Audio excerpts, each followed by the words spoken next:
When you're wheeling a mountain bike, you might want to go on an uphill or go on an uphill grass so that if you fall, it won't hurt as much. And if you're on uphill, it makes your wheel go up higher. So first of all, set your bike to the lowest gear on your bike. You want to have your seat high enough so that your feet aren't flat on the ground. They're like on your tippy toes a little bit. Like, not that much, but to the point where you can stand. The first step to wheeling is driving your foot down, which is not that hard. What you want to do is you want to stand up, and then whatever your dominant foot is, which, like if you're right hand, it's your right leg, obviously, left hand, left leg. You want to put that pedal on the very top, so like it's like up there, as up top. And when you're riding your bike, go super slow, like at the point where like you're barely moving. And then when your foot hits up here, like up at the top, you want to stand up and like pretend like you're like throwing your foot down as hard as you can at the ground. Do that, but like on your bike. But don't worry about like shoving the pop up. You want to just work on just going forward, driving it down as hard as you can. Hard as you can.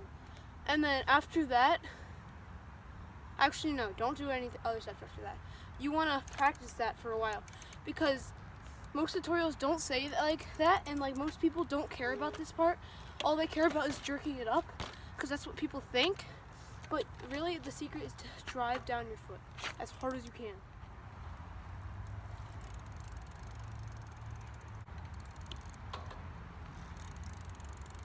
Okay, so the next step to wheeling is when you're driving down with your foot, at the same time, you want to go forward and jerk up with your handlebars. Most people just say just lean back, but I think it's easier to jerk up with your handlebars as hard as you can. Hard as you can. While you're driving down, like when your foot hits the middle, jerk up your handlebars as hard as you can.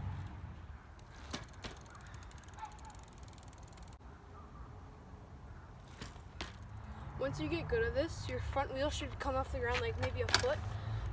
And if your front wheel's like barely coming off the ground, drive down with your feet harder and pull up harder. And make sure you're driving down with your foot, because that's really important. So the next step is you want to get to the point where you can go as far off and then go off the back. This is where you might need the grassy area, because if you fail this, it could hurt. But when you get it, like you'll know what it feels like, and then if you ever do it, you'll know how to stop it.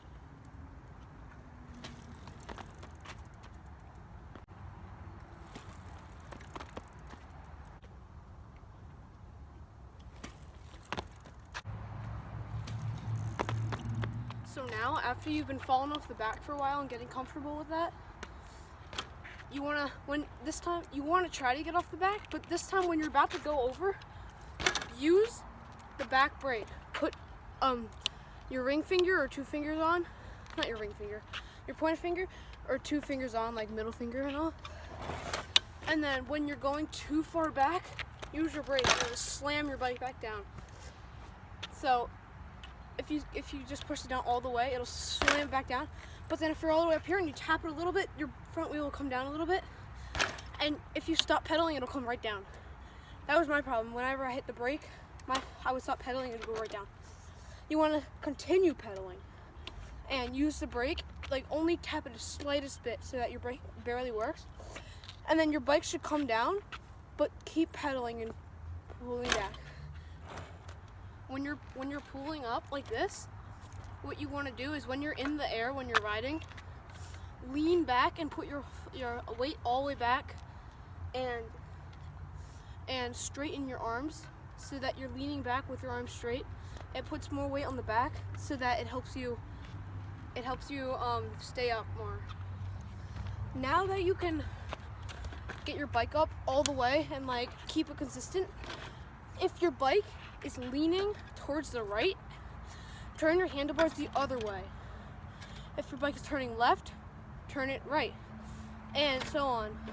It's a lot easier, and it will help you a lot.